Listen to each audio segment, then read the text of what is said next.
ዛሬ ማለት ነው ዛሬ በጣም አዲስ ነገር አለ ውድ ቤተሰቦች፣ ለየት ያለ ነገር ማለት ነው። እኔ ልንገራችሁ፣ አብርሽና ውሽማው እንግዲህ ሆስፒታል ሂደዋል።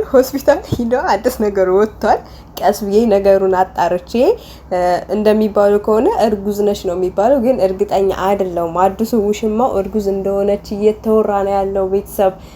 በቃ እኔ እንጃ፣ ሂደው ምናምን ነገር ዶክተሮች ሲያማክሩ ፎቶ ተልኮልኛል ማለት ነው። እሱንም ደግሞ ማሳያችሁ ይሆናል። ያው እንደ ታምፕሌን ላይ እንደምታዩት ሆስፒታል ከዶክተር ጋር እየተመካከሩ እንደነበረ ይዟት ሄዶ ቸክ ሊያስደርግ ማለት ነው። ለቸካፕ ሂዳ ነበረ። በኋላ ላይ ደግሞ እርግጠኛውን ነገር እንነግርሻለን ብለዋል። እዛው በአካል ያሉ ሰዎች ናቸው እንደዛ ያሉኝ። አረ ጉዱ ተጧጥፏል። ሩታ የት ነሽ? ሩታ የት ነሽ? በቃ ገሎሻል፣ የእውነት ገሎሻል። እንደ ይሄ ሁሉ ነገር እስከሚፈጠር ድረስ የት ሂደሽ ነው? ይሄ ጅብ የመሰለ ልጅማ እየገደለሽ ነው ያለው። የእውነት እኔ መሳደብ አልፈልግም፣ ግን በጣም ወይኔ ለመስማት ራሱ የሚደብር ነገር ነው። ውድ ቤተሰብ እስኪ ቀጣውን ቪዲዮ ሰራላችኋለሁ። እስከዛ ድረስ ላይክ ሸር ማድረጋችሁን እንዳትረሱ።